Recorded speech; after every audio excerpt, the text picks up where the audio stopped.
Good evening, New Democrats. Welcome to Toronto's first and only in-person NDP leadership debate.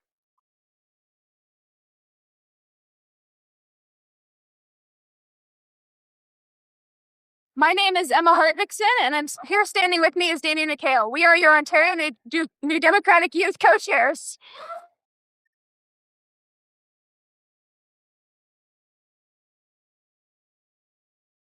I would like to begin by acknowledging that we are gathered on the traditional territory of the Haudenosaunee, Huron-Wendat, and Anishinaabe peoples, including the Mississaugas of the Credit First Nations. This area has long been a site of Indigenous history, culture, and community. We recognize the ongoing legacy of colonialism and commit to respecting and supporting Indigenous sovereignty and rights. New Democrats honor the diverse cultures and contributions of First Nations, Métis, and Inuit peoples, and we strive to build a future rooted in reconciliation and respect. The New Democratic Party is committed to providing an environment free of discrimination, harassment, and sexual violence while being supportive of the self-esteem and dignity of every person who is a member or is working or volunteering within the NDP. The NDP's intent is to ensure that there is a climate of understanding, cooperation, and mutual respect. To be successful and subjective, it is incumbent upon all members and employees of the NDP to not condone or tolerate behavior that constitutes discrimination, harassment, or sexual violence. The NDP will provide a fair and prompt investigation of any complaint or concern without fear of reprisal.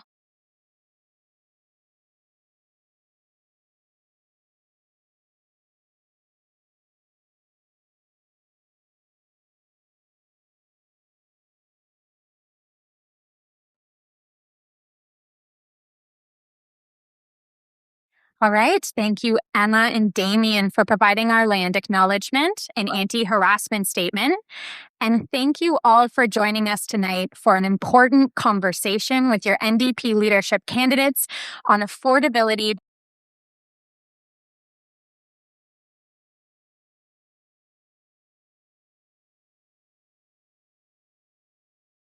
My name is Sam Hamilton. My name is Stenson Otto Witcher, and we are your Ontario NDP Toronto Area Council co-chairs.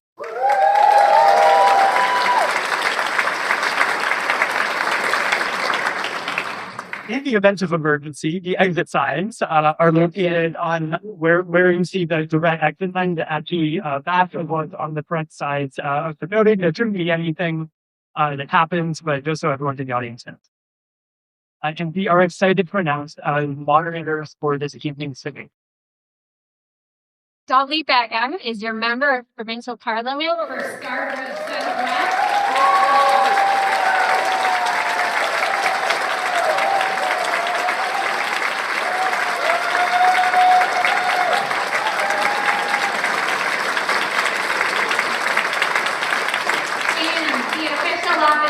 Ontario NDP's Deputy Leader and Shadow Minister for Public Transit, Equity, and Anti-Racism. In 2018, when Dolly was first elected, she was the youngest New Democrat at only 29 years old in our party's dominance. And she's also the first Bangladeshi Canadian to be elected to a legislative body in Canada.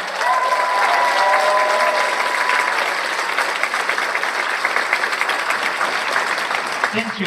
Your other moderator, Mike Layton, served on Toronto.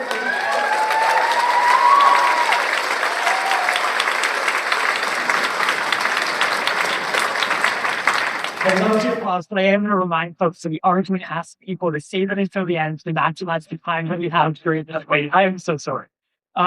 He served on Toronto City Council from 2010 until 2022, representing the ward of University Rosedale. In addition to politics, Mike has worked as the Deputy Outreach Director for Environmental Defense and a coordinator for the Green Energy Act Alliance. He is currently the VP of Corporate and Community Partnerships at a national food and security charity. Thank you so much for joining us today.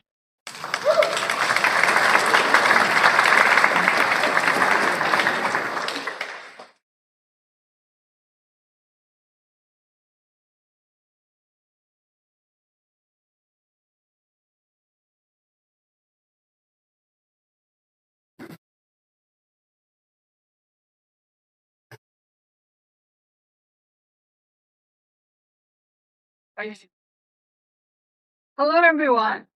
How's everyone doing? I'd like to say a big thank you to our Ontario Museum Press, you and the Ontario NDP Toronto Area Council for putting this debate together. Let's give them a big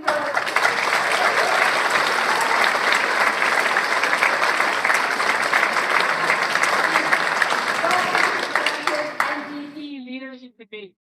And welcome to everyone watching from the live stream at home. Tonight, the 5 official candidates will discuss their thoughts on affordability, jobs, and the future of Canada's NDP.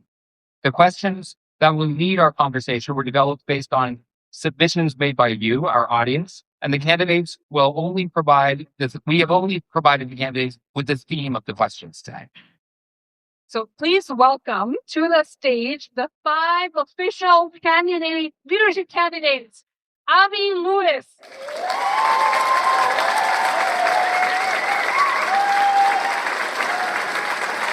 Let's welcome Tony and Will.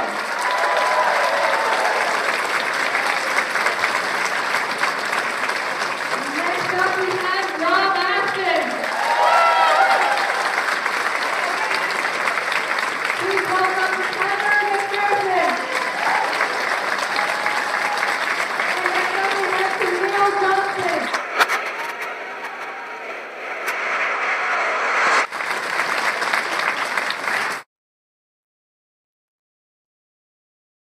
Now, before we get started, I'd like to share the format for tonight's debate. Each candidate will have 1 minute for opening remarks.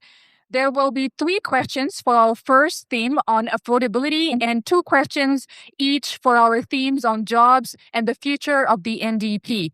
Candidates will have 1 minute to respond to each question, followed by 3 minutes to open debate per question. To shake things up, we may include some rapid fire questions and time to practice your skills for question period for those of you who watch question period. Finally, each candidate will have 1 minute for closing remarks. Although every question is asked in English, candidates were told in advance that they can answer their question in English or French.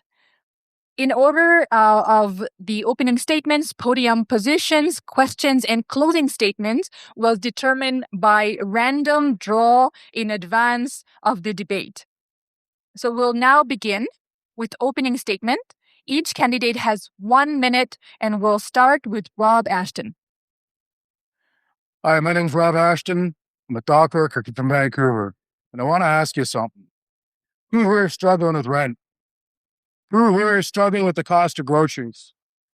Who's worried about the state of the planet that our kids are going to inherit? And honestly, who's just plain tired being screwed by liberals and conservatives? Me too. That's why I'm running for leader of the NDP. I've had enough of the broken system when the ruling class profits off our backs. We're being hit from all sides. Forget about finding a place that's affordable. Groceries cost a damn fortune. Sorry about that. And even working 2 or 3 jobs isn't enough anymore. Well, that's what happens when a system is built for the rich and protected by the politicians who enable them. I spent my whole life shoulder to shoulder with the people who keep this country running, organizing, fighting back, and building power from the ground up. And here's what I've learned: when we stand together, we're powerful. We built this country. We keep it moving. And together we can take it back. That's the kind of leadership the NDP needs now, and that's the kind of leader I am. Thank you, Rob. Next, we have Heather McPherson. Thank you very much. Thank you all so much for being here today. And I'm going to take this moment to thank the organizers as well. What a great thing to see such a beautiful full room of New Democrats. This fills my cup. I'm coming to you from Regina. I left Regina this morning to come here for the debate. And, I want to talk a little bit about what's happening in Toronto, what's happening across this country. In Toronto, we have not elected a new Democrat since 2015. And that has to change. That has to change. And let me tell you, every election, what do the Liberals tell people in Toronto? You've got to vote for us or the Conservatives win. Every election. You know what? I got elected in Edmonton. I got elected in Alberta by beating Conservatives. I know how to beat Conservatives. So in the next election, when folks come to you and they say, we got to vote for the Liberals, we got to vote for the Liberals to stop the Conservatives, that's not going to be the answer. The answer is going to be, we vote New Democrat to beat the Conservatives. That's who beats the Conservatives. That's what we're going to do in this next election. Thank you. Thank you very much. And next up, we have Tony McQuail. Hi, I'm Tony McQuail. I've been farming for over 50 years. I've been a New Democrat for over 45, and I'm tired of wonderful policies that never really get to see the light of day. Our campaign is running on 4 R's: representation, regeneration, redistribution, and redesign. But representation is the first R, because until we figure out a way to beat the first past the post system, we're going to be in the same boat that the United Farmers and the Independent Labor and the CCF and now the NDP and the Greens are in, which is that we don't win because we're told we can't win because first past the post makes that possible. And it's been keeping the elites in power. The timer isn't working now for me, so I've got to... Well, Abby didn't like it when we were in Montreal. So what we have to do is recognize that changing the system and figuring out a strategy and tactics that let us build a green progressive movement that really then speaks to people in terms of a real opportunity and choice, so that instead of people voting strategically, they vote for us. Thank you very much. All right. Avi Louis. Sorry, I had Tennille Johnston. I apologize. Oh, it's me. Sorry, I was worried my mic was going to die. So I don't have to tell students this, but I'm just going to say it. Students right now are graduating into impossible rent, crushing tuition, and jobs that don't pay, even if you can at least get a job. But I'm here to say that it doesn't have to be that way. It does not have to be that way. We're being put in a position by the government that we're under right now. I'm running on free post-secondary education, eliminating student debt, a guaranteed livable income, and a living wage. I want a Canada where students can choose to study based on your passion and not based on capitalism. I'm committing to ending fossil fuel subsidies and moving that money into public transit, green housing, and unionized jobs. If you've felt ignored by politics, my campaign is about putting the working class back into the center of the NDP. We are going to prove that you do not have to choose between climate action, good jobs, between Indigenous rights and prosperity, or between your values and survival. This is about prosperity for all, and I'm so excited to be with you guys this evening. Thank you for staying on time. Next up, we have Avi Louis. Hi, everyone. How you doing? Since day one, our campaign has been focused on the everyday emergency of just getting by in an impossible economy, and it's hardest for young people. AI is already stealing your future. The price of everything is out of control. Food, shelter, transportation, education, and we know why it's happening. Le coût de la vie, c'est la crise quotidienne. Une crise causée par un marché que nous échoué. C'est pourquoi le gouvernement doit intervenir. That's why we're calling for public ownership in the economy. A public option for groceries. A Canadian Green New Deal with 1 million green jobs, including a huge youth climate corps, an electric bus revolution, and free transit, unionized jobs across all of these sectors. 92% of Canadians believe monopolies are driving up prices. These are incredibly popular policies. This is how we win, by making it clear what we stand for, by offering solutions as big as the crises we face, by trusting each other, and rekindling hope in the NDP. Thank you. Thank you very much. A brief reminder to candidates, you'll have 1 minute to answer each of the following, which will have 1 minute each question, followed by a 3-minute of open debate per question. And our first theme tonight is affordability. Politicians often use affordability as a buzzword, touting that they'll make life more affordable. But working class Canadians are still living paycheck to paycheck, while students, people living with disabilities, and seniors are being left behind. What is unique about your plan to truly address the cost of living crisis and make the NDP the only choice for voters in the next election? We'll start with Heather McPherson. Thank you very much. Listen, that's true. The deal is broken. The deal that said that if you worked hard, if you had a good job and you worked hard, you'd be able to afford a home, you'd be able to raise your family, you'd be able to live with dignity in this country, that's broken. And so for me, the one of the key pieces we need to look at when we look at affordability, what's one of the things that every single one of us has to pay for? Housing. My very first policy that I brought forward was on housing. And what we need is to declare a national housing emergency.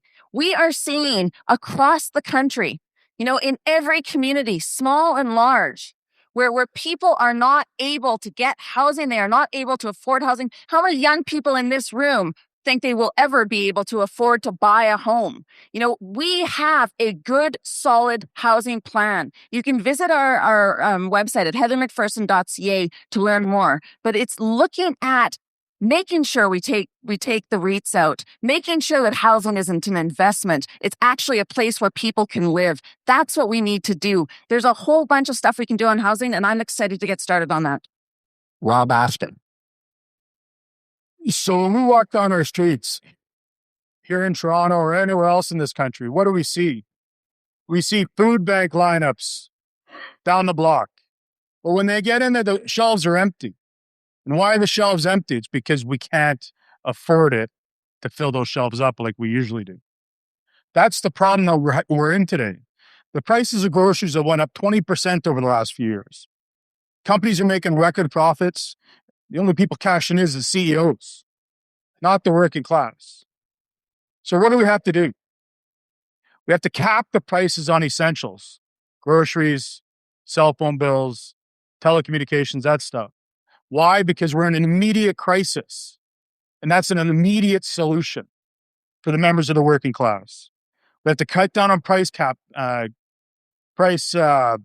gouging and collusion that these corporations are in to drive prices back up to steal from us so that they can fill their pockets. Thank you. Thank you very much. Avi Lewis.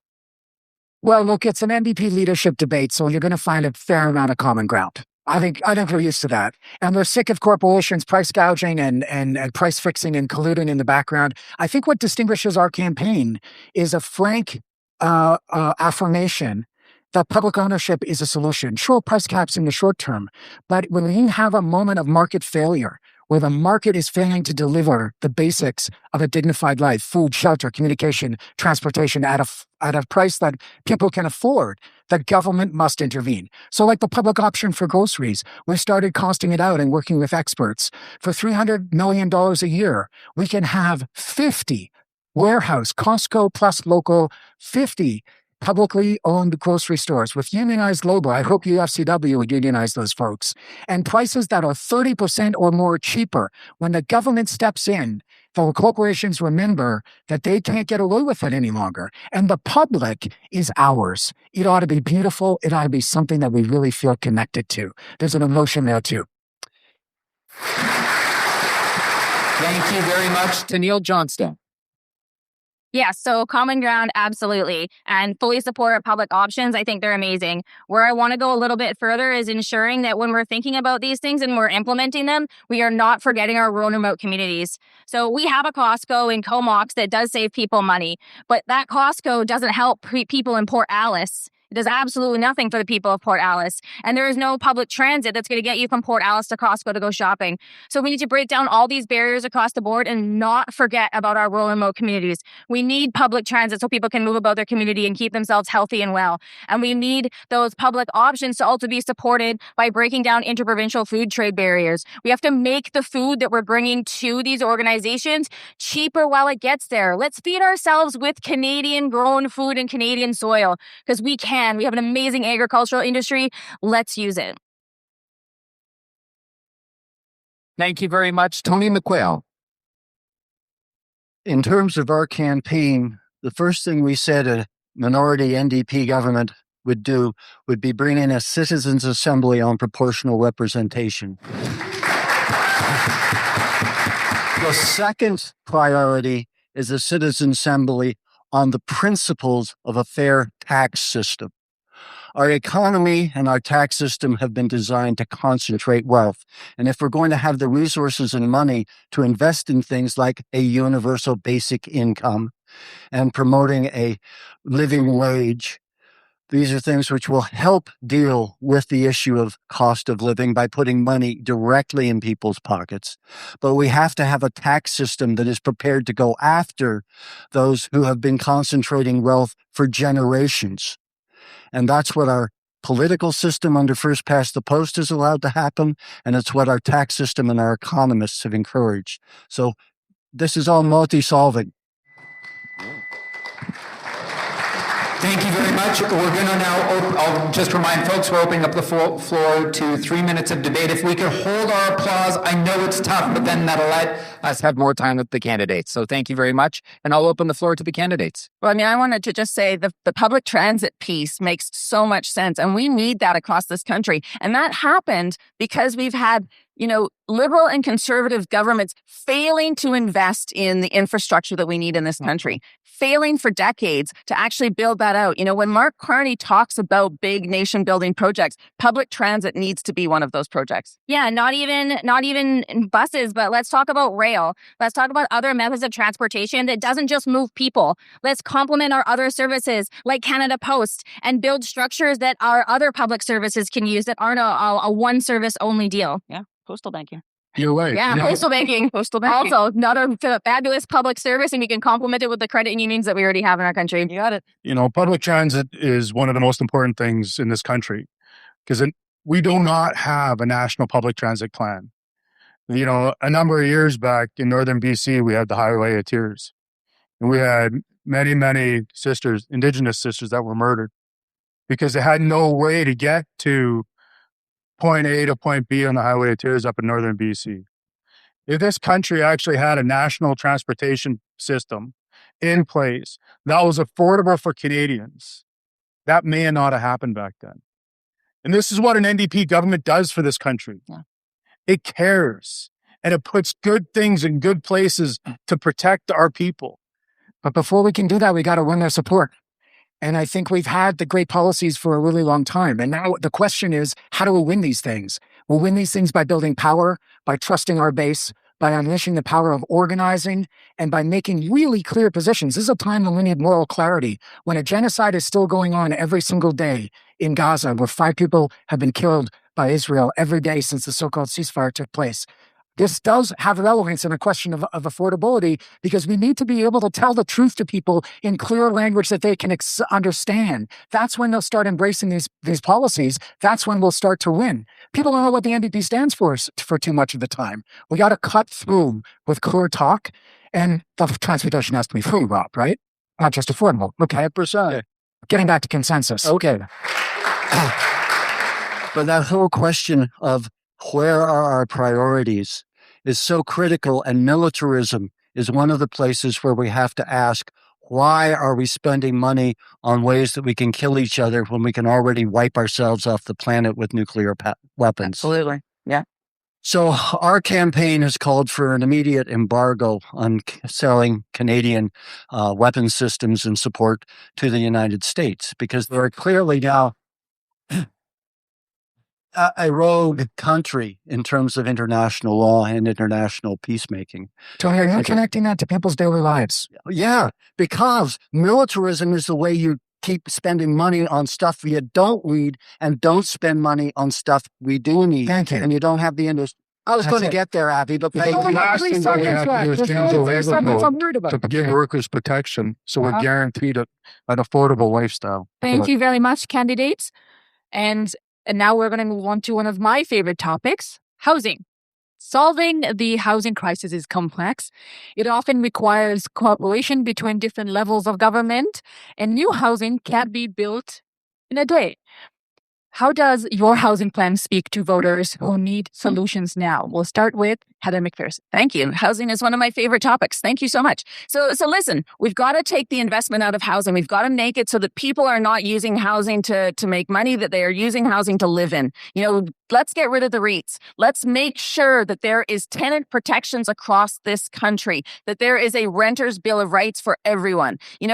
In Alberta, we have no renters protection at all. And what Doug Ford is doing here in Toronto is appalling. We can hold the money coming from the federal government. We can tie strings to that money and make sure that it is only going to provinces that have a renter's bill of rights. Let's build co-op housing. Let's invest in nonprofit housing. Let's look at the countries around the world who have put housing first, who've solved the housing crisis. Because you know what housing is? Housing is a determinant of health. It is a human right. It is something that across this country people are not able to access. Right now in Sudbury, I was there a little while ago. In Sudbury, the fastest growing population of folks is seniors. Fine.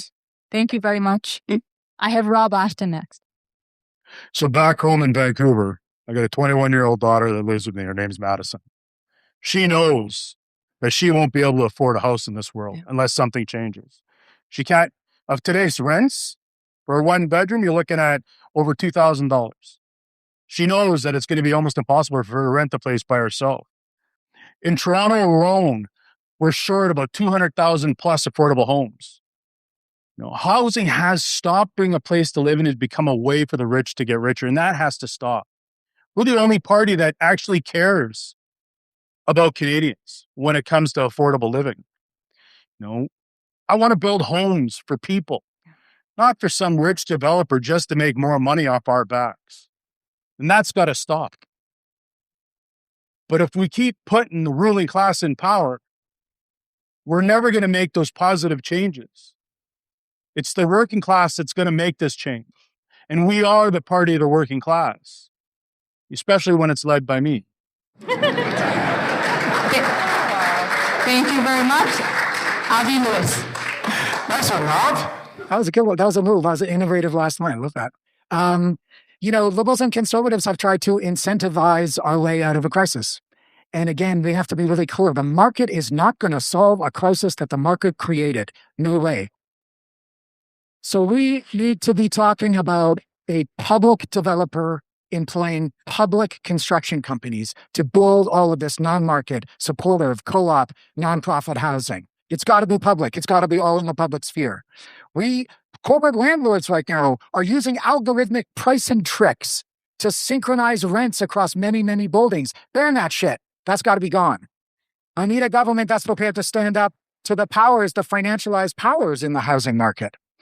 In countries that do build beautiful public housing, it's embraced and celebrated and supported by the entire population. So like in Finland, where there's community hubs and collective spaces where people can connect with their community, take care of each other, make food together, take care of each other's kids.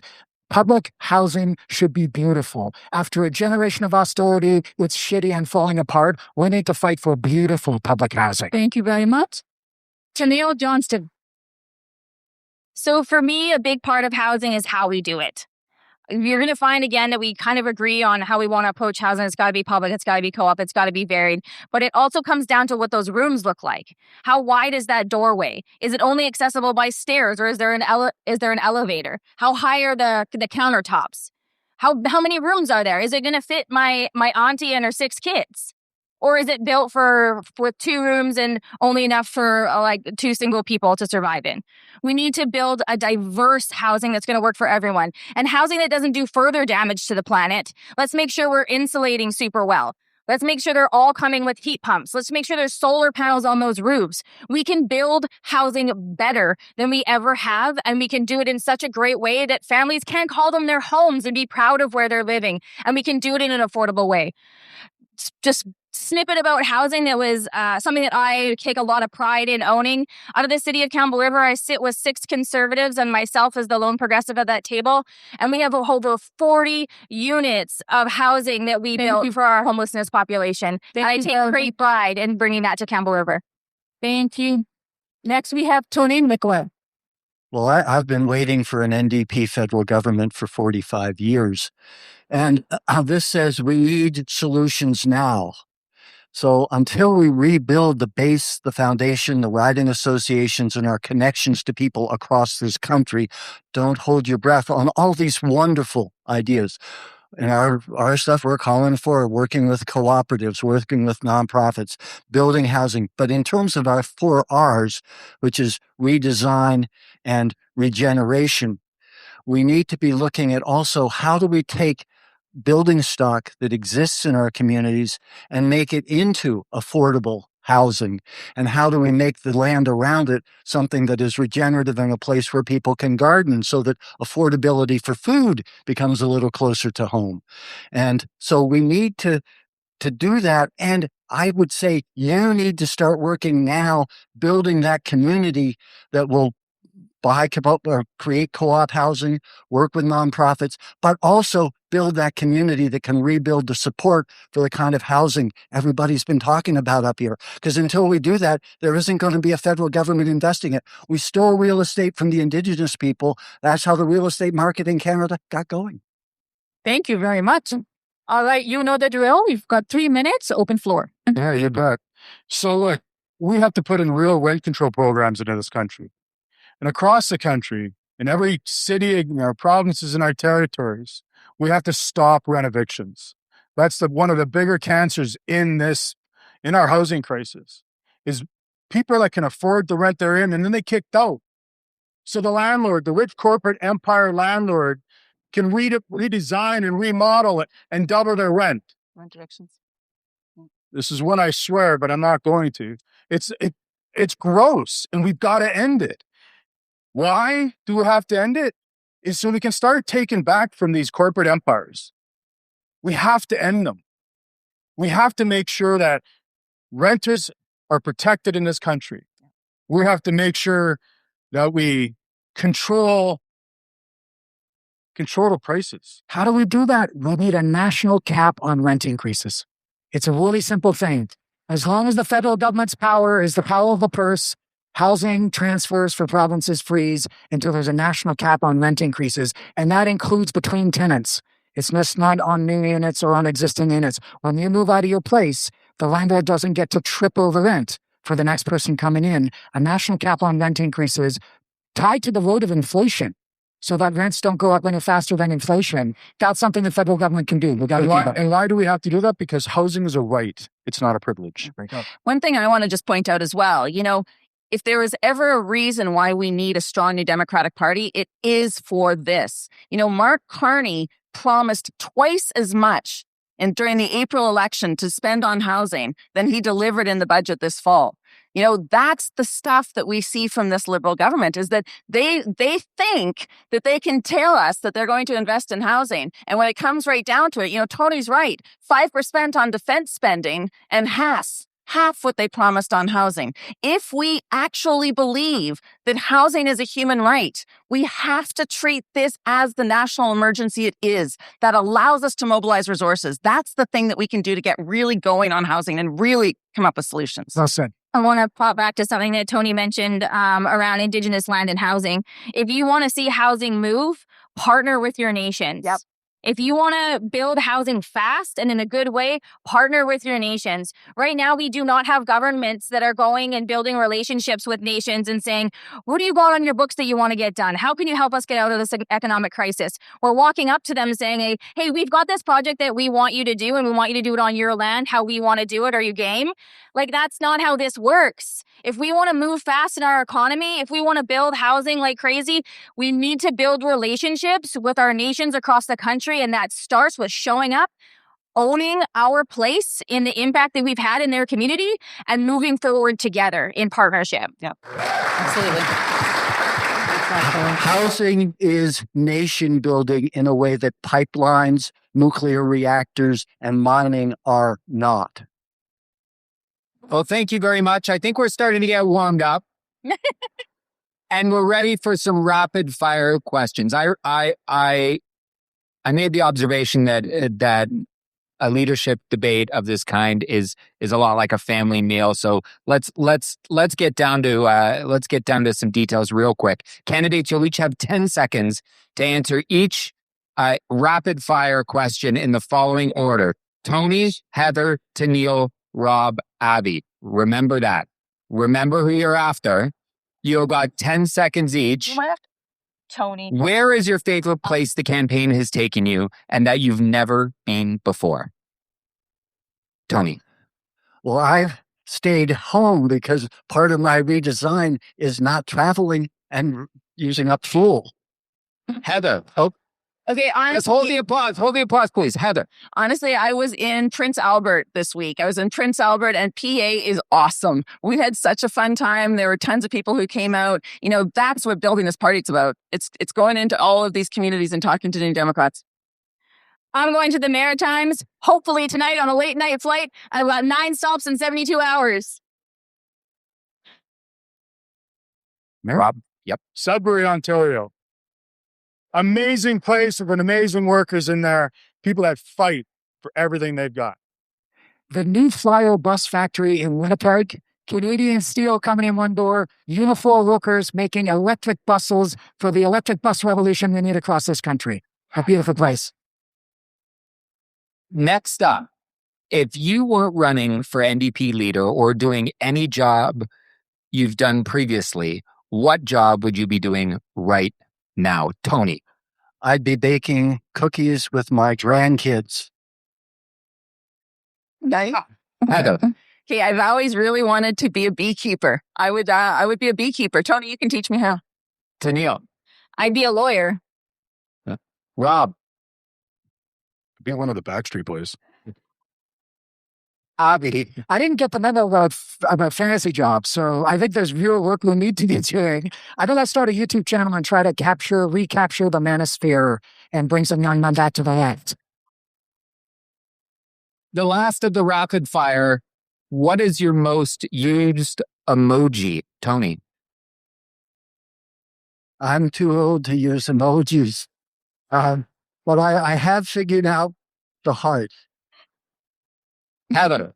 Oh my goodness, that's a tough one. I think it's this one, the guy that goes. Tennille. If I take out the orange heart, it might be an eggplant. Whoa! I see. Whoa!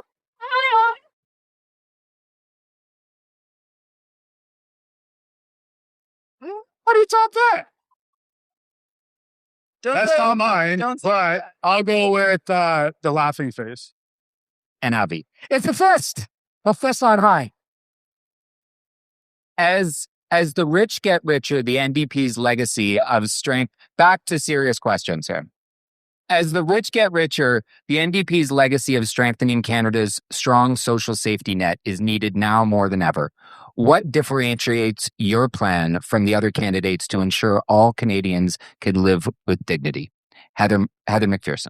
They always get me starting. So listen, the thing that I'm most worried about with our safety net right now is the attack on our public healthcare system. You know, what is happening in this country, across the country, is so dangerous. There is the biggest attack on our public healthcare system since Tommy Douglas and the NDP brought forward Medicare. And that is something every single one of us needs to be concerned about. And I got to tell you, the federal government is doing nothing to protect our public healthcare system. You know, the Canada Health Act says that we need to have universally accessible, publicly delivered, single-payer healthcare. We cannot let conservative premiers across this country wreck our healthcare system. It's what makes us Canadian. It's something we all need to be fighting for. That's my biggest worry right now in our social safety net. Rob. You know, if we look around the country, our unemployment rate rose to 6.8% in December. People lose their jobs, and it's hard for them to get onto employment insurance. The ruling class has made it almost impossible for us to live our lives when we're in a tough time. In a city as wealthy as Toronto, no one should be one layoff or one illness away from a disaster. But that's how the ruling class has set this country up. It's to punish us for being members of the working class. And this is what we have to end. 1 in 5 Torontonians live in or near poverty. Let that sink in for a second. And if you have a disability and you try to get onto our disability program in this country, good luck. And if you do, you get $200 a month. So our plan is to raise it, and this is not even close to enough. Our plan is to raise it up to $1,000 a month when we form government. Avi Lewis.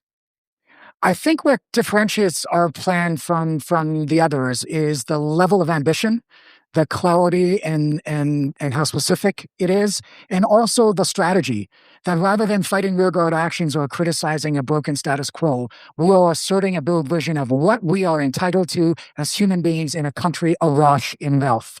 And that means eyes, teeth, mental health, medicine. They're all part of your health. They should all be part of our single-payer healthcare system. We have to fight for it all. Investing in the care economy.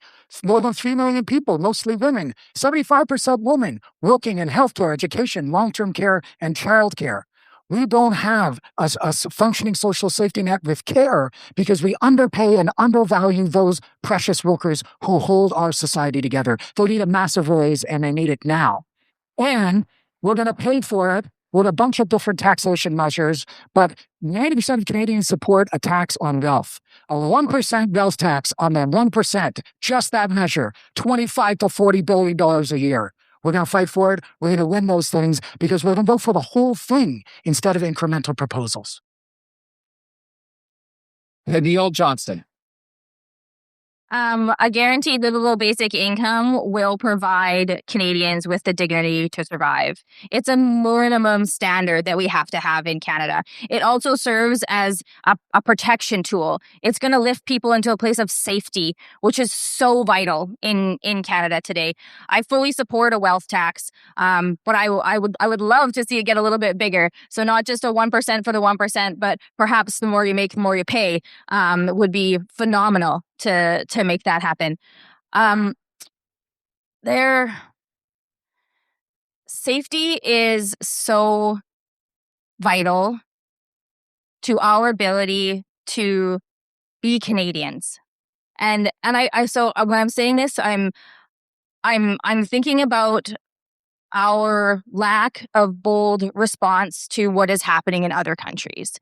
If we as Canada are going to be a country that says we stand up against genocide within our own borders, we have to do that when that work is happening in horrific ways outside of our borders. And we're not doing enough for it. And we have to be better in that. So safety inside of ourselves, but safety outside of our borders as well. Thank you very much. And finally, Tommy McQuill. 45 years ago, we could have been incremental in the environment and in terms of creating a healthier, more equitable, distributive economy. That time has passed for both the environment and our society. So we're calling for both a progressive wealth tax. So it might start at 1%, but it's going to get higher, and a much more progressive income tax. Because I've been doing my income tax since I started having a job in Canada. And it always burns me to see the way it drops off at that just a little bit higher than I'll ever make. So we've got to have an income tax that lets us have the resources to put in a universal basic income, and that lets us support a healthy healthcare system. But we are not going to have governments that enforce the Canada Health Act unless we also change how we organize and how we build. Thank you very much, Tony. And now we'll set the clock to 3 minutes, and we'll open the floor to debate. Okay, let me just say, yes, it is a progressive wealth tax. The way you get to $40 billion a year is by 2% on people with $25 million and by 3% on people with $50 million or more. And let's go to 4 for people who have $100 million. How do you spend $100 million in your life anyway? And we're not even talking about the billionaires who ought to be taxed a lot harder than that. I think we all support the progressive principle. Okay. Well, the other thing that we need to do is help people understand the difference between a billion and a million. Because when you write it, it's an M or a B. When you do it in zeros, it's 3 zeros. But if you had 1,000,000 seconds to live, we'd all be dead in 11 days. If you had 1,000,000,000 seconds to live, we'd have 31 more years ahead of us. That kind of puts it in a little different perspective. When I first ran in 1980, Google says there were maybe 5 billionaires in Canada.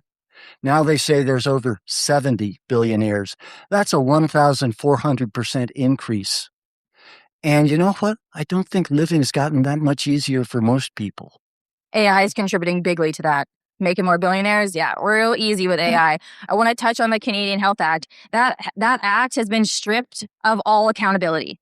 It's a check that's written and tossed off to the provinces and territories with great expectations and no ability to actually hold anybody accountable either way. Provinces are having a hard time and territories having a hard time holding the federal government accountable, and the federal government doesn't really hold the provinces and territories accountable. So we need to fix that. That Canada Health Act has to have structure in it, and we have to be able to keep ourselves federally accountable to how we're funding that. I'm a big champion of nurse-to-patient ratios across the country. We're doing it in BC, but there's no reason why a nurse in BC should be able to have a patient ratio and a nurse in Ontario shouldn't. Yeah. That's not fair. So we need to bust that open, and we need to pay our fair share as the federal government into our public healthcare system because we are not contributing enough. Absolutely not. And you know, the other thing I think we talked about, and I think you'll find that we all agree on many of these things, but it is fixing our taxation system. You know, the fact that there are loopholes in our taxation system that you could drive a semi through are making inequality so much worse in this country. And the other side of that is wages. You know, we need to have a national minimum wage strategy. We need to have the ability to increase our wages. You know, people's wages are not keeping up with the cost of living. So we can talk about how much everything costs, but we also have to talk about workers are not getting paid what they deserve in this country, and that needs to change as well. The one thing that nobody up here has touched on the social safety net yet is people with addiction issues. We have to have wraparound care for people with addiction issues. Mm-hmm. That means housing, because that brings dignity to your life when you have a house. That means treating people from step one until they don't need it anymore. And maybe they'll need it for the rest of their lives. Mental health therapy, addiction counseling, whatever type that's out there that can help somebody. And there's many different types. Because I'll tell you what I'm tired of. I'm tired of our system failing our family members.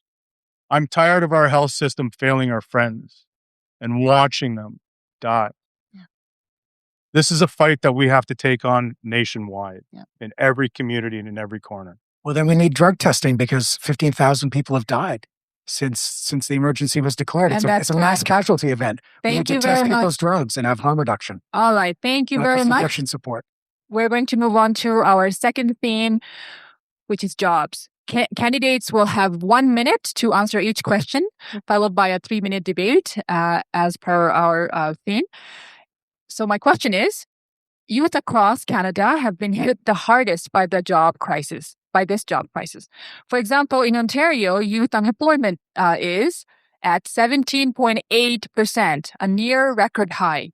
What is your plan to fix the job market for young Canadians? We'll start with Heather McPherson. So we've got a great plan on fixing the crisis that is youth unemployment. One of the things that we wanted to do is look at a year-round program. You know, we've got the half-baked plans that the Liberals come forward with, like the Canada Summer Jobs Program. Let's have a program that's year-round, where young people get actual real work experience, where they get experience in things like our green economy, in trades, in the care economy, that is well-funded, well-supported. You know, let's make that tied to a mentorship program so that once they're done 18 months within that program, they can transition into a mentorship program into their career. You know, the other piece for us, we looked at, of course, we want free university. There's 24 countries in the world that have free university. We should have that in Canada. But let's expand it to apprenticeships so that if folks want to go into the trades, there's a grant program for that. We can help get young people started.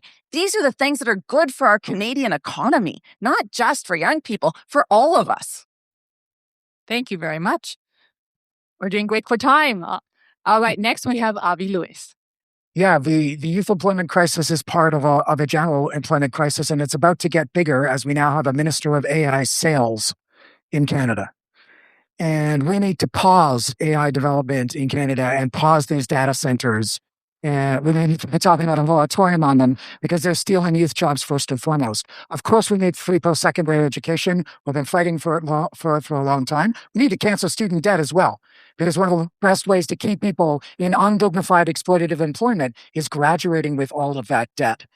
We're calling for a Green New Deal, a Canadian Green New Deal, to spend 2% of our GDP addressing the climate emergency. A big part of that would not be the performative concession youth climate core that the Liberal government finally conceded in the last budget, but a real $1 billion a year youth climate core that would put tens of thousands of young people to work on the land, doing housing retrofits, watershed remediation, fire prevention, and actually building careers and learning skills in addressing the existential emergency of the climate breakdown. Thank you very much. Next, we have Tony McQuill. We have two R's, regeneration and redesign. I guess redistribution comes in here as well. Imagine the $30 billion a year that are currently given in subsidies to the oil companies. And imagine instead that was offered out to community groups and organizations across the country from sea to sea to sea. $1 million grants would do 30,000 communities. $500,000 grants would do 60,000 communities. And imagine that was tied to a youth employment program in regenerative and redesign work where young people would be helping in their own communities address a housing problem or a renovation of an existing building that's vacant. Could be a grocery store, could be an old factory, could be, turning it into apartments, or doing regeneration of a landfill site, or renaturalizing the roadsides. That could be a powerful and important program. Thank you very much, candidate, for staying on time. Next, we have Rob Ashton. When I look around this room tonight, it's probably a lot of young people that either don't have jobs because they can't find them, or the jobs that they find are minimum wage, low hours, probably pretty crappy safety rules, the guaranteed no pension. Toronto here has the highest youth unemployment rate in Ontario. Our youth, when they come out of school, massive debts. So yeah, everybody up here is going to agree. No more tuitions. Not for our young ones. It should have been like that 100 years ago. When young people are going into the job market today, they're seeing precarious work environments. They're not seeing the jobs that have been out there for a lot of our generations that are up here right now, where when you go to that job, you're there for 30 or 40 years. And when you're ready to retire, you're retiring with an actual pension that lets you retire with dignity. And we're not seeing that anymore for the next generation. Thank you very much. Taneo Johnston. I think everybody up here also knows that I've been slaving away at the free tuition thing for like 20 years. So I'm really hoping we can get that across the line. I grew up in the student movement. I was embedded in student politics all the way through school. Tuition freezes, free post-secondary, saving the First Nations University of Canada, like all these different campaigns were things that I worked on back in student politics. And most of them are still relevant, which is extremely heartbreaking because it's been a second and we should be further ahead. We need those AI protections ASAP. That stuff is crazy. It's going to destroy our planet and it's wrecking our jobs. The other thing we need to be very mindful of and look to curb is automation. Automation is the other thing that's seeking to destroy our opportunity for jobs. I'm not saying no automation ever, never, but we have to be very smart about how we're using these tools, very smart about automation, and very smart about AI. Thank you very much. And now we have, I feel like I forgot to know they have all answered. You know the drill? 3 minutes, open floor. So what we're looking at is we need to start creating jobs and industries in this country that can give young people, the next generation, jobs that they can build a life on. Something that will give them the ability to live in this country with lesser issues than they're worrying about now. And the Good Jobs Promise guarantees a good job that everybody wants. We're going to produce homes, which puts people to work, Canadians to work. We're going to tie public funding to good wages, training, job security. We're going to get companies that are building stuff in construction to add more apprenticeships, as many as the unionized construction trades groups can actually handle on a job site. But the most important thing in this discussion is that we're going to strengthen labor laws. We're going to strengthen labor laws so young workers aren't trapped in gig economies and contract work forever. And we're going to make sure that young workers have an ability to know the laws when it comes to health and safety rules when they go to their workplace. I think Go ahead. No, you go ahead. Well, I was going to say, when you talk about gig workers, the fact that so many people in this country can't access the employment insurance program because it actually, it doesn't reach the people that work in the gig economy. It doesn't reach so many workers that are working part-time or working multiple part-time jobs. That's why we also need to revise and fix our EI system to meet the needs of what our economy looks like right now, what jobs look like for people in our communities. That's another important thing we have to do. I want to return a little bit to the question of public ownership. How do we ensure that young people actually get good paying jobs, get into the trades, and get into situations where they can actually get into unionized jobs? Only public ownership is going to do that for us. We have so weakened the public sphere, and the corporations are so strong that if we keep subsidizing corporations to create work, young people are always going to be the first fired. And in an age of AI, they won't be hired in the first place. Public ownership is absolutely essential. And when we're talking about the dignity of young people today, I teach climate justice. Young folks are scared. They have a sense of claustrophobia coming into this scary world. We need a political party and a government with moral clarity to name genocide, to stand up to the United States when it overthrows another country, seizes its oil industry. This is my turn now for 30 seconds. I haven't gone yet, Tony. We have to, if we're going to build the green progressive movement that could actually get elected and actually deliver some of this stuff, we've got to spread our arms wide so that people understand when we're talking about work, we're talking about unionized and non-unionized and waged and unwaged. In our society, can I have the last 10 seconds? Do work. Sure. We've got to win to do any of this. We've got to win. We have to organize. We need free memberships to open up our NDP doors so wide so we can build our party and go slay in the next election so we can do any of this stuff that we just talked about. Absolutely.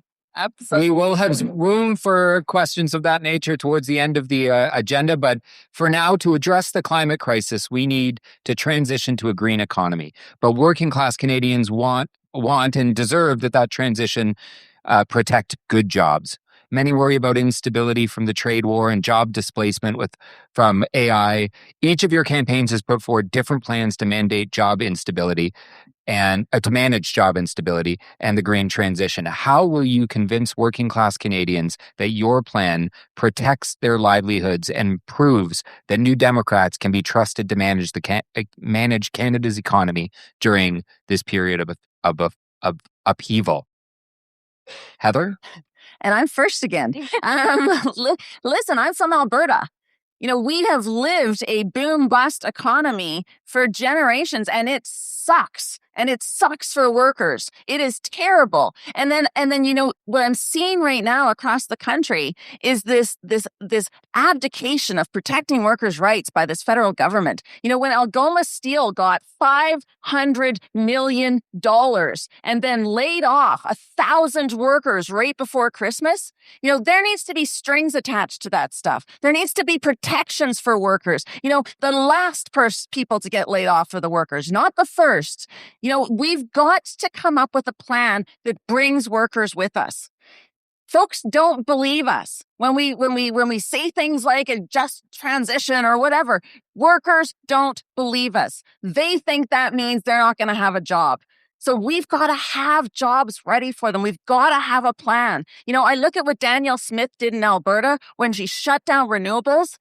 We should be investing in renewables. Let's take the billions of dollars of oil and gas subsidies and put them into renewable energy across this country. That's a solution that will get folks working. That's time. Avi Lewis. Yeah, we have to be really straightforward and clear. We must get off fossil fuels as quickly as possible, not just to address the climate breakdown, but to address the fact that we can't go through another boom and bust, as Heather has said, and we're headed for another one now with the United States taking over Venezuela's oil. Look, the biggest enemy for oil and gas workers is the industry itself. They figured out how to make a barrel of oil with half of as many workers in the last 10 years.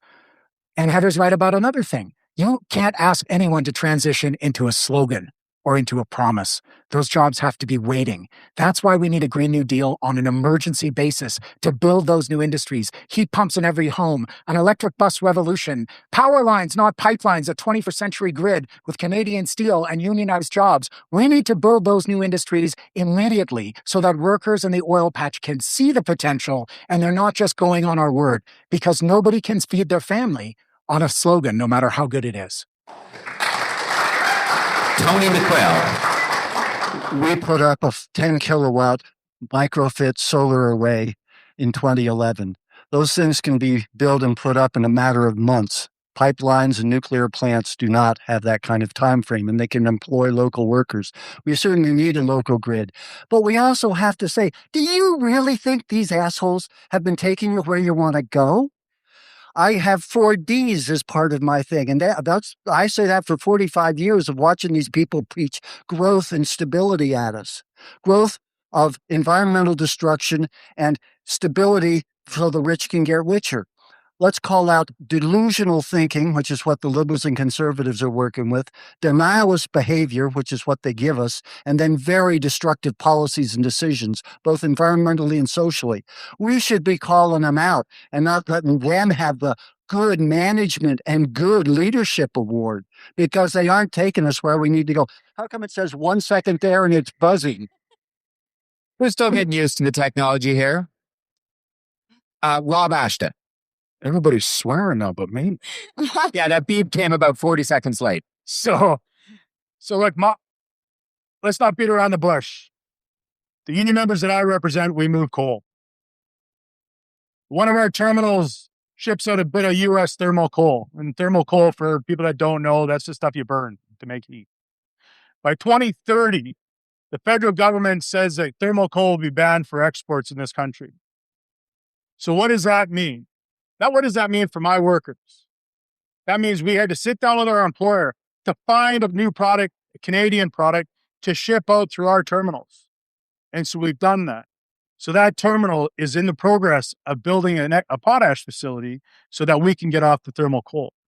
Because the key to this message is that a transition into a green economy must bring workers along with it. No division in the working class.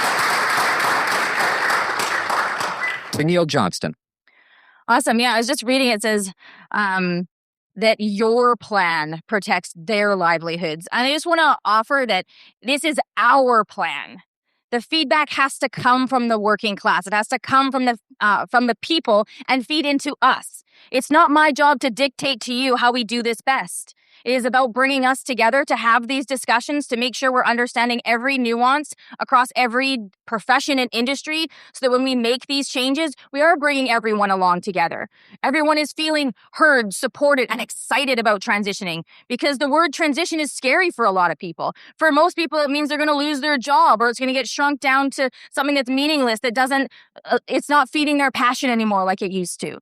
So we have to make sure that we are integrating those folks into this work and opening our doors and making sure that we're hearing clearly. So bringing the working class back into the center of the NDP, leading on our values collectively together in doing this work, because it is such a momentous amount of change that we want to make in this country. And we can absolutely do it. This is all tangible stuff.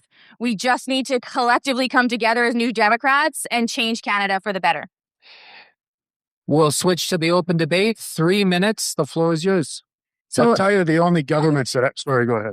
No, there you go. All right, the only government that actually knows how to actually give money to employers and how to net benefit for workers was the Nova Scotia NDP. In 2011, they got into a deal with the municipal government, the federal government, the provincial government, Unifor, as well as Irving Shipyard, to give them a little bit of cash, but jobs were tied to that. In 2011, they had about 300 workers in that shipyard. Today, I was just there, 3,000 people working in that shipyard, revitalizing that community. Our party, working class party, knows how to do business better than the ruling class. Well, and I think that's one of the things when we talk about the nation building projects, these build big projects, we've got to make sure that we are using Canadian labor, Canadian materials, and that those projects, aren't pipe dreams. Yeah. Just see what I did there? But in fact, are actual concrete things that our communities need, like high-speed rail, like investing in the renewable energy that we need across this country. Big nation-building projects are hospitals. They're care facilities. Those are nation-building projects that we should all be working on with Canadian labor, with Canadian materials. And to do that, can we build childcare while we're at it? Yes, we Because can. so many Yes, we people would can. just love to go back to their job if we can have some support to help care for our tiny humans. If we really wanted to have an immediate injection into our economy, we would stand up childcare facilities across the country for free and just let people go back to work. It'd be absolutely amazing. Those care jobs are low carbon climate jobs. The word climate was mentioned at the beginning of this question. This may be the only chance we get to talk about it. We'll have the biggest nation building opportunity in world history in addressing the climate emergency. It's in our lungs every summer.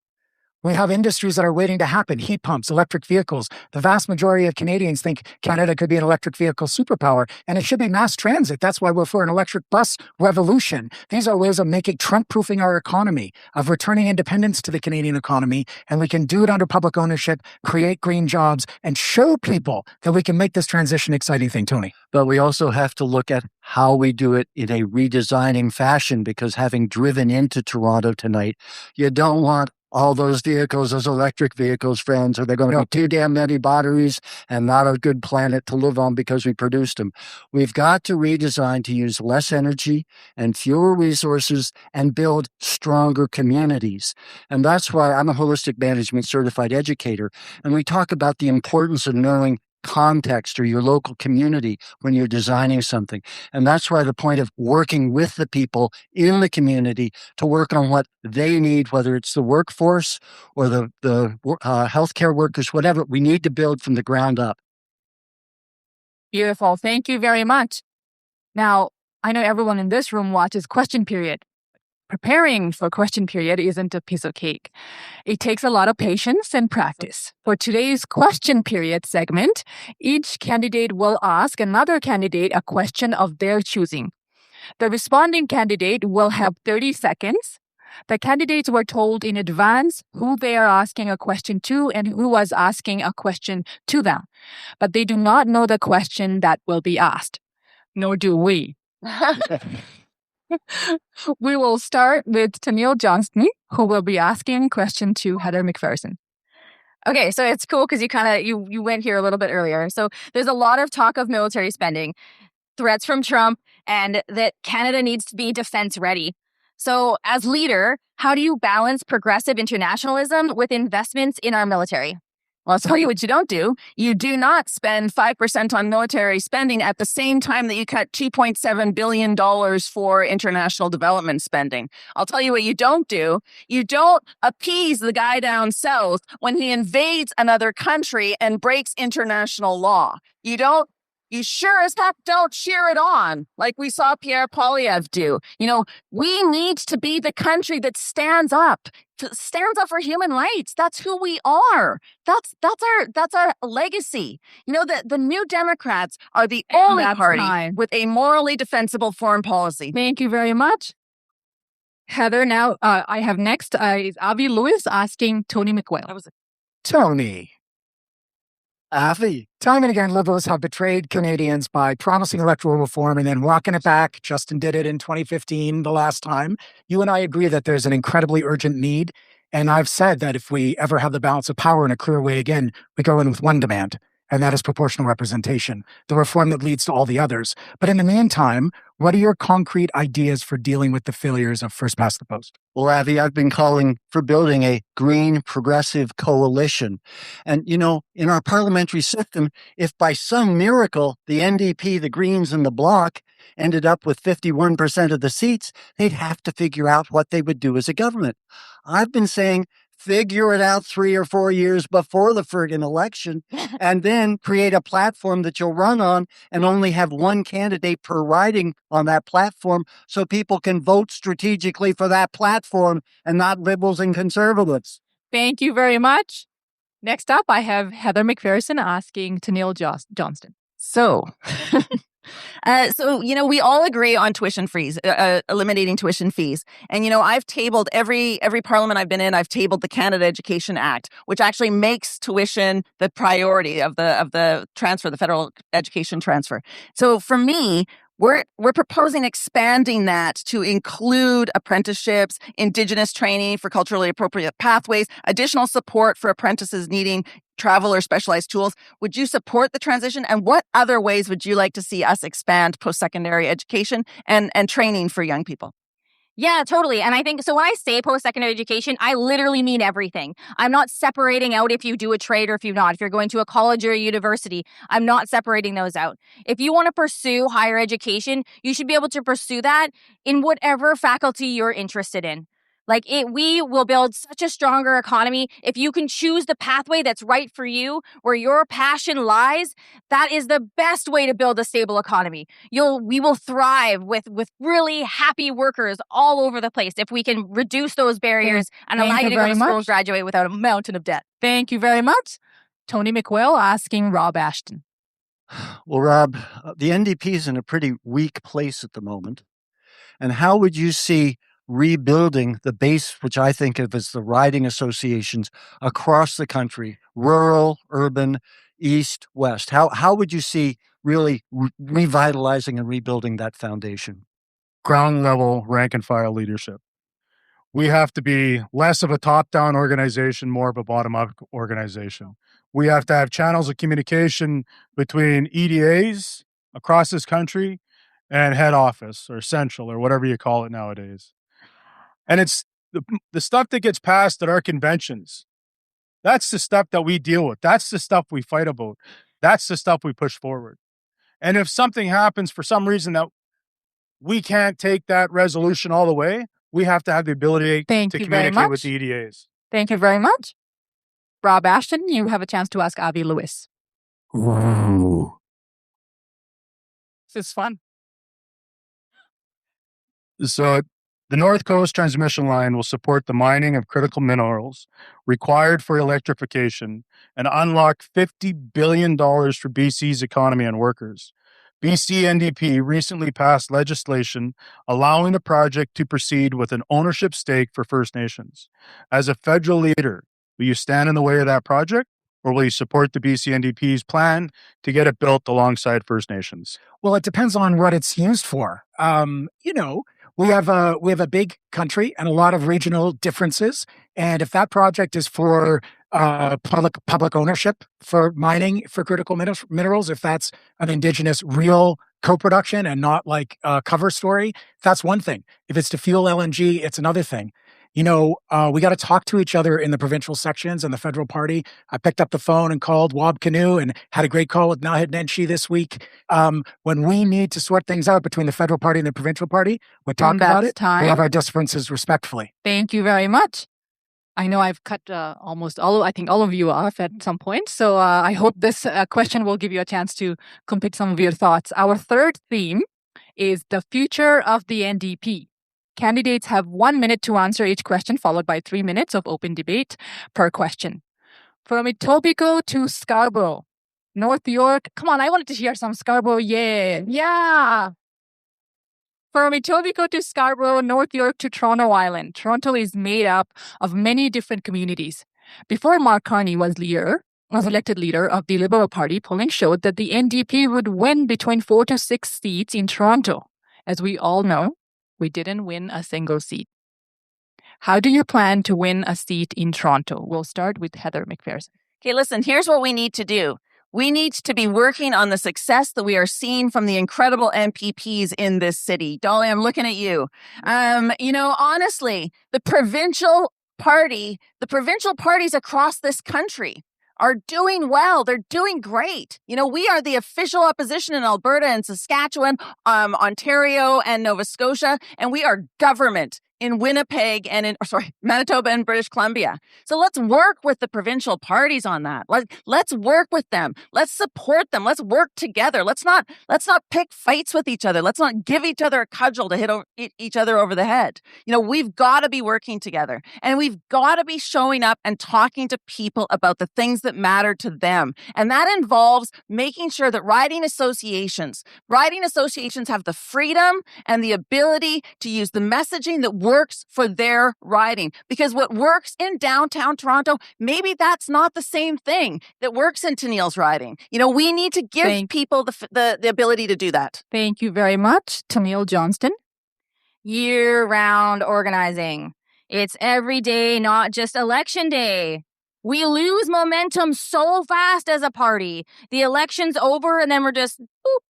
And we wait, and then we start organizing and we come in like a tidal wave. But we could be that incremental wave all year long. And waves break down the biggest rocks in the world. So we can do that work, but it has to be every single day. We have to lean into our campus clubs, our student unions, our different advocacy groups in our various cities, our pride collectives, your nations.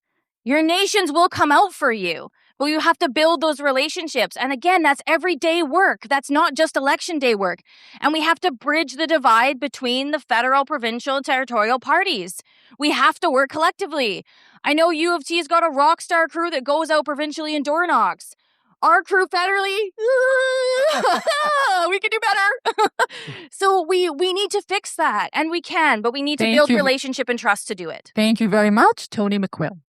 Well, I would hope to win a seat in Huron-Bruce when it says you personally, but, and that's a real long shot, but that means talking to people and connecting with people at the grassroots. But that's how you would win in Toronto, is you have to go out and, as Tennille says, keep working at it. It's got to be something you're doing all the time. It's got to be something you're doing with any provincial organizations that you have. It's got to be something you're doing by having potlucks and spaghetti dinners and inviting people who aren't New Democrats to those and talking to them about what we could be doing on their behalf as a federal government, which we don't see the Liberals and Conservatives doing. So it's building, and it's building by connecting people to people, and it's showing them and sharing our history and sharing the story of Rob and the steel and the shipbuilders, telling the story of why we have a healthcare system and why we have pensions, so people don't forget our history, value it, and want to preserve it. Thank you very much. Next, we have Rob Ashton. The last election, I spent a lot of time on the ground talking to union members and people I know that aren't in the union families.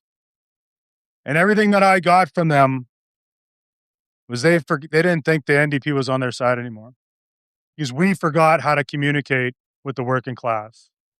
We forgot to go to schools. We've forgotten to engage campus clubs. We forgot to pack the old soapbox around so we can put it on the ground and stand on this, but I'm afraid it's hollow. Yeah. But to stand on this, to have our voices heard above theirs, because the ruling class, the Conservative Party, has taken our playbook. We have to take it back. We have to show working people that we hear them when we get them. We have to show them that we're going to fight like hell for them. That's what we have to do. We have to show up year round, not just during campaigns like everybody else has said. And we have to root the party in lunchrooms, in classrooms, and in hospitals. Thank you very much, Avi Lewis. We have to unleash the power of EDAs. We could have 343 community organizing hubs that are organizing not only around the year. The federal party in the last generation has more or less abandoned suburban and rural seats, and we have to campaign absolutely everywhere. Dolly, you represent what used to be called Scarborough West, my dad's old riding, provincially.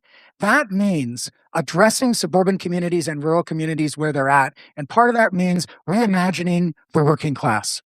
I can't wait to see Rob's work booths in the House of Commons. that's going to be a beautiful thing. And when lots more people building lots more things. And we need to be talking to people in the precarious economy, in the gig economy, in the care economy, in the retail and service sector. Communities of color in suburban Canada are the working class of this country. And we have not been speaking to those folks in the last generation because we have been focused on what we call winnable ridings. Every riding's got to be a winnable riding. When we unleash our base, they will be. Thank you very much. Now we'll have 3 minutes of open debate. Yes to going to rural ridings, please, because that's where I'm from. I feel like our rural and remote communities get written off as too hard, too far away, too complicated, too nuanced. They're not going to help us win seats. And that's not true. That's so not true. Our rural and remote ridings are so excited and amped to get into this next election. I know some folks here today that are from those suburb communities that are ready to rip. We are so feisty out there and ready to help that we are a total asset in the next election. And we need to work collectively with our urban centers to harness that and use it. And we need to start now. Last thing I'll say is the subsidy, when you get over 30% of the vote in your riding, that subsidy, the majority of that needs to go back to that EDA. It cannot sit centrally.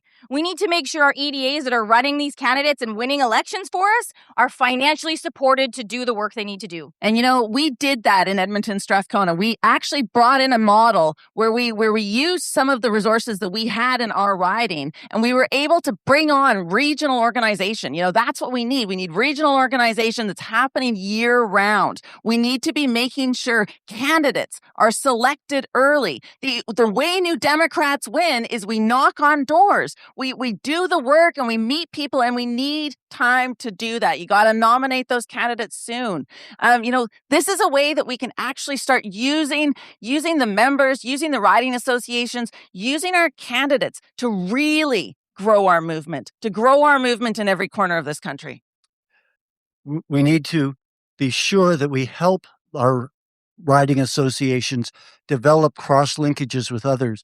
In the 1980s, we did a field mouse drive where we got together the executives from several rural ridings and did membership work together. So we supported each other and built the membership, and making sure that membership money, a significant chunk of it, goes back so that membership work becomes a riding's best fundraising. But there's also this minute, Rob. I'll split it with you. So look, we need to elect a leader that knows how to lead a rank and file party. Bottom up leadership. And that's what I've done for the last 10 years. The rank and file tells the leader what to do. The leader takes care of it. That's how this party grows. That's how we become even bigger. When we listen and we move forward, a leader knows how to earn trust the hard way. Go ahead. I would go further. I think that one of the problems in our party in the last generation is there's been too much power concentrated in the leader's office, and that the base has been seen as a force to control rather than the power and the energy, the renewable source of energy of the party. And I think power should be decentralized from the leader's office. And a lot of these things that we're talking about are easy to talk about in principle, but our Constitution is a very democratic document, and it says that the highest decision-making body is the convention of all the members. We need to make that true at convention. Y'all have been so polite to one another. It's hard to imagine any of you in the House of Commons these days. I will point out that the question did circulate around how to win a seat in Toronto, not because it's the center of the universe, but because of the audience here and the organizers. But I will say that you all answered our next question, which will give you a time to elaborate on your answers. Canada's NDP underwent a review of the 2025 campaign, and a report of the review was recently released. How will the experiences of candidates, many of which are here, active supporters, even more of which are here, and riding associations change under your leadership?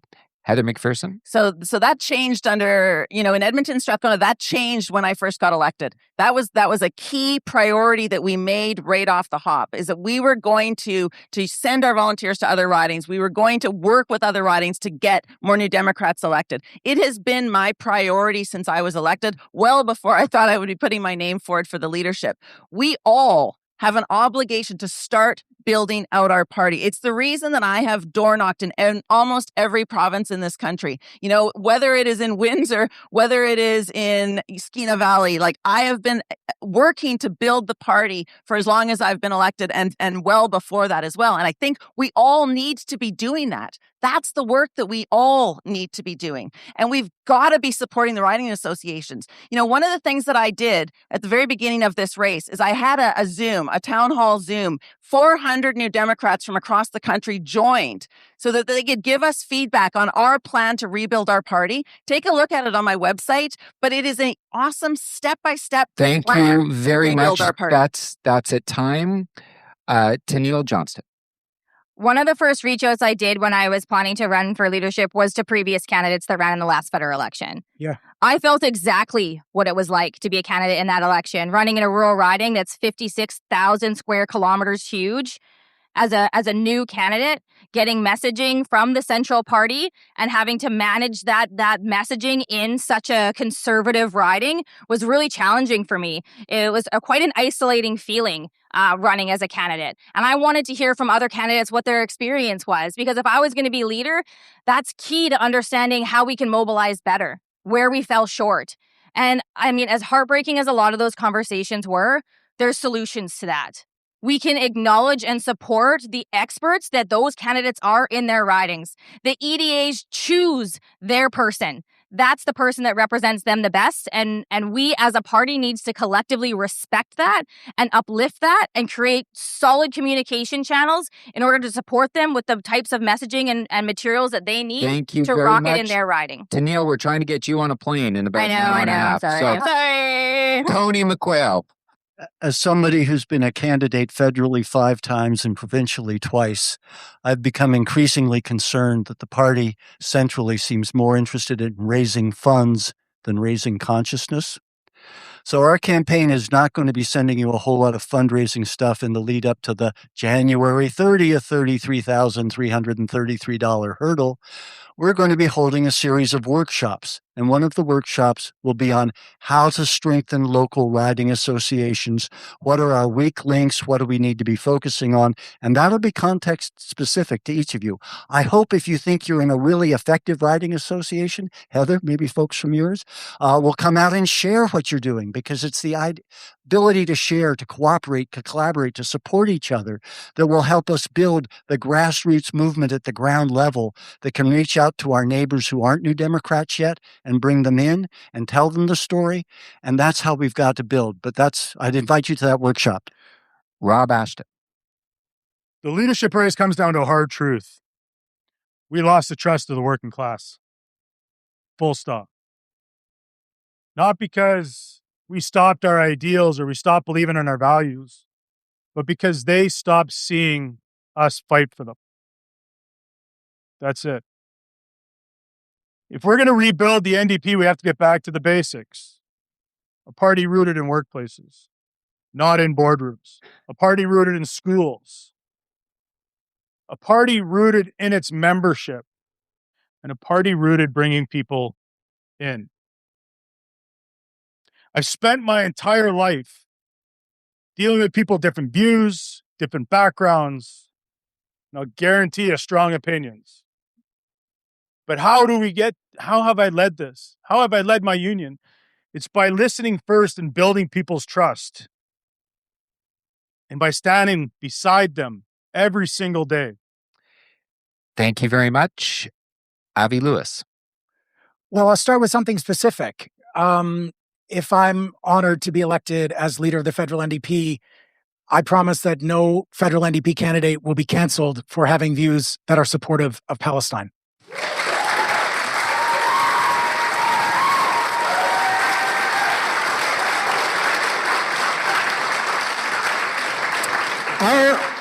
Our special sauce is that we can articulate a vision of dignity for working class people across this country. We can communicate it clearly. We can describe it in detail, and then we can organize our asses off to win it. And that's how we're going to come back. That's how our experience as members, as candidates, and as leaders will change. But we have to trust our members. We have to actually unleash their power.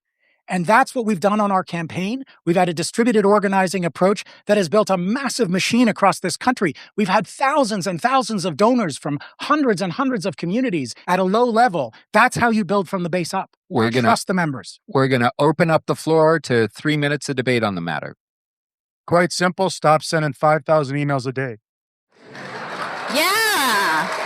We're going to have an app, right, Rob? We're going to have an app, right? Apps might be a good idea. We still got to email and beg you all for money. Come on.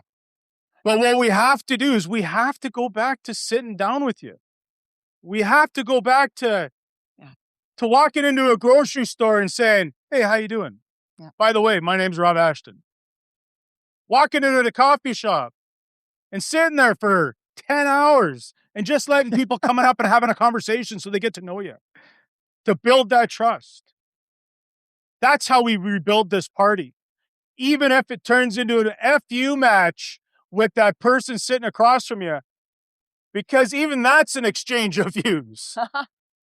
It sure is. It is an exchange of views. But listen, it brings up to mind, like I told you guys, I just came back from Saskatchewan. And it's one of the things, we talk about organizing all year round. Like, let's not forget, we've got this movement. We've got organizers in every corner of this country, sitting down and having meetings with folks and having, 50 new Democrats in a room in Regina last night was so fun. Like, it's so good for our movement. It's so good for our party. And we can't forget that the members make the party, and they're there and they want to be engaged. We need to be channeling that. We need to be working with our provincial parties, making sure that every single member that is working on the provincial NDP work is also working with us, that we're working together. We're lifting each other up. I think that's really important. I swear we do it with the ideas. When we lead with ideas and we inspire our base and we set people on fire, that's when they come out and that's when they want to work. And we trust the base. We have this regional organizing group in Victoria. I didn't even know any of them. And I walked into the room this week and there were 250 people there and half of them weren't already members. You got to give people power to organize. We have to reach beyond our membership too. Like, I get it. Like, we're hammering you with emails like crazy because we kind of have access to your email addresses, but everybody votes. And so many people that I know from care industries, from not-for-profits, from social service organizations are terrified to be registered with a party. Do they vote NDP? 100% they do. Will they donate to the party? Yes, they will. But you won't find their name on our membership list because they're terrified. They're terrified that we're going to end up with a liberal or conservative government that's going to destroy their job and come after them as a human being.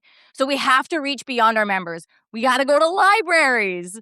What a beautiful public space to meet people and engage with. Our librarians are phenomenal.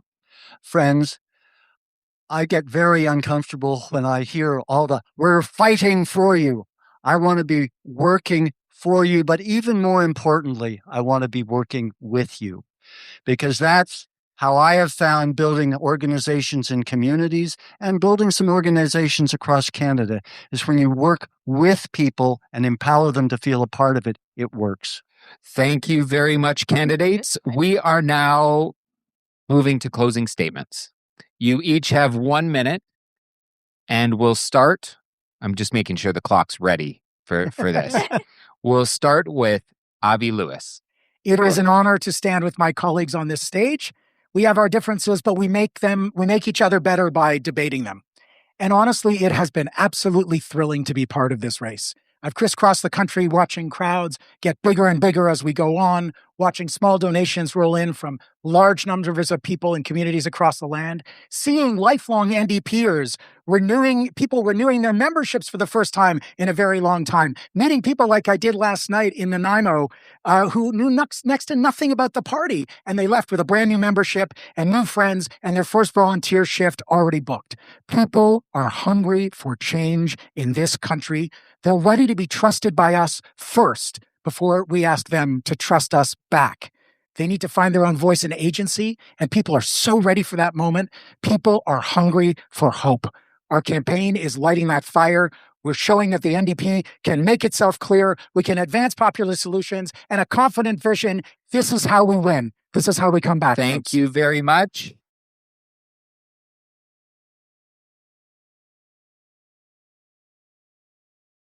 Thank you very much. We still got, We just want to make sure we can get through our candidates. You'll have a great round of applause for everyone, I'm sure. Heather McPherson. Thank you very much.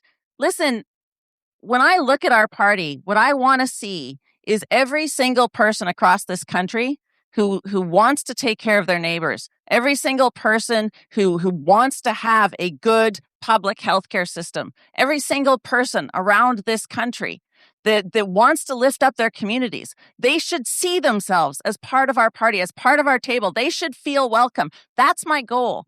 Because you know what? We all stood up here tonight. We all stood up here. And we have a lot of the same ideas. You know, we're New Democrats.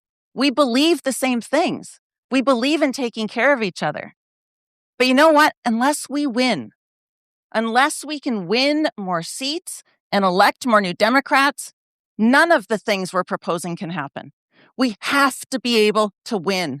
That has to be our unabashed goal. Because when we win, when New Democrats win, we don't use our power for our friends. We use it to get things for Canadians. We make life better for Canadians. Thank you very much, Heather. Tennille Johnston. Oh, that's me. Sorry, it's kind of hard to hear.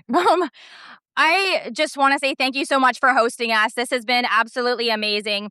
What I get asked often is how I separate myself out. What am I going to offer that's different? I don't know if physically you can tell, but I'm from a different generation than my cool humans up here. I've got a wicked amount of energy. If you haven't picked that up yet, I love to do this all day long, and I'm going to do it all day long for the next 72 hours. Because that is the type of energy we need in order to build the steam behind our people across this country. We have to be everywhere all day long. There's no rest for the wicked right now. Like, this is our time. This is our moment to seize it, inspire people across Canada, and build our momentum so we absolutely slay in the next election. So, Gayla Kesla, thank you.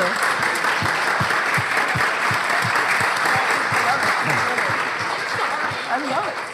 It was all so civil until that comment. But I agree, we are from a different generation, Tennille. That next up is Tony McQuail. Perhaps from another different generation, but my friends, we're going to have to throw our arms wide so that the 99% understand that we are with them and for them. We are also going to have to be realistic about dealing with the log jam that we face and that we've faced ever since we got the vote after the First World War, which is our first past the post system. We have to develop a strategy, because if we don't provide something that makes people think we can win, they don't end up voting for us. And so that's something that I believe we have to face realistically. And that means creating an understanding of a green progressive platform. And I call it green progressive because, they've had over 100 years to smear socialism and democratic socialism. We have to talk to people so they understand we're talking about something that works for people and the environment. Thank you very much. And last up, Rob Ashton. We live in one of the richest countries in the world. We can have a quality of life that gives us hope that our children will have a better one than we did. That's the Canada that I believe in. And that's the Canada I'm fighting for. I believe in an NDP that speaks plainly and shows up everywhere and isn't afraid of a fight. An NDP that stands proudly with working people and fights like hell for them.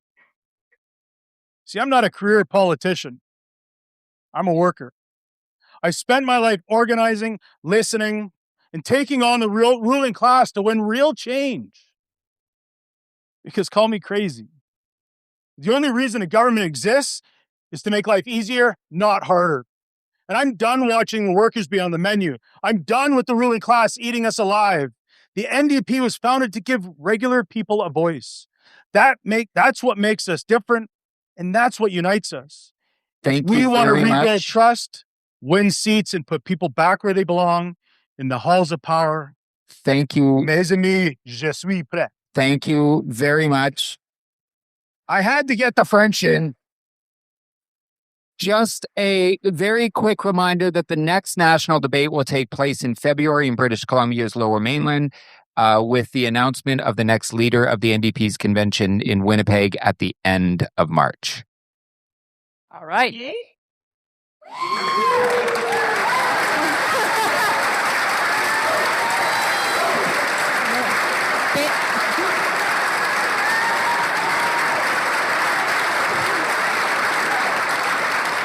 Thank you very much. Thank you to all the candidates for participating this evening, and thank you to all of you.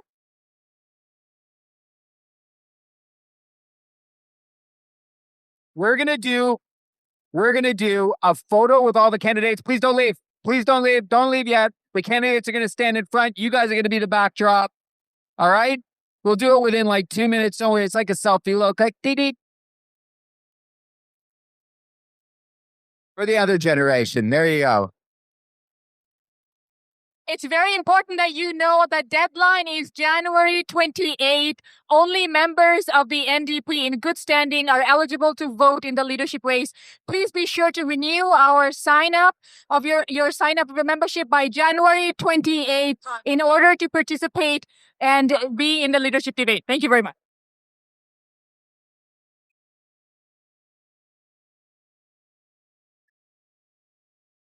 All right, everyone. Come on. Show some energy.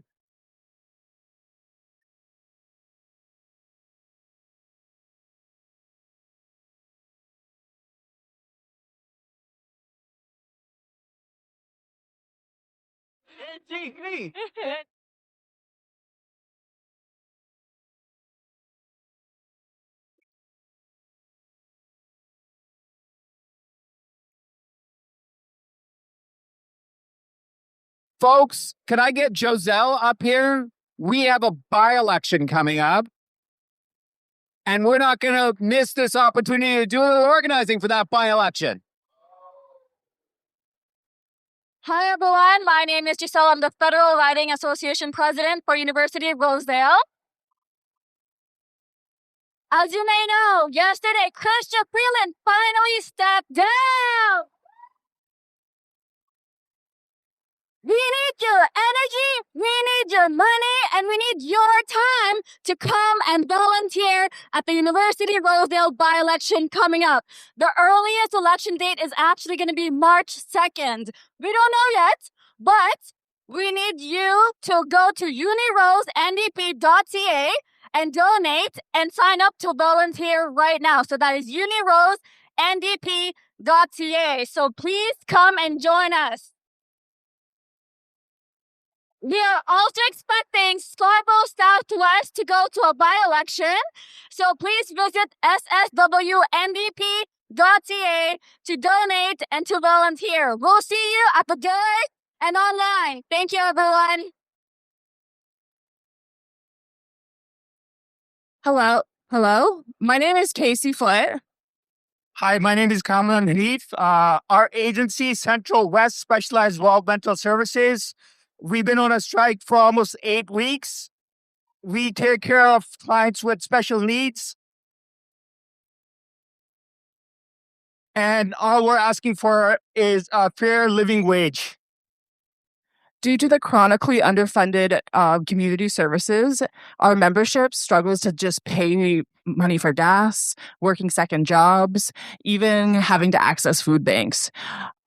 We've been just fighting for this for 8 weeks. This is exhausting. We want to get back to work to support our clients and community families. We want everyone to get back to their safe, supported group homes that they need, and our community families to not be in crisis and get the support they need. So please, if you have a moment, if you can follow Central West Specialized Developmental Services and go to the OPSI page, you can get updates on how to support our strike.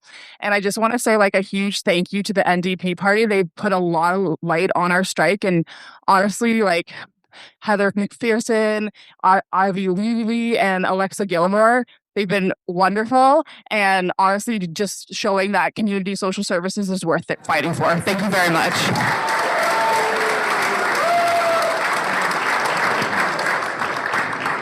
Thank you. Hey. Stand it.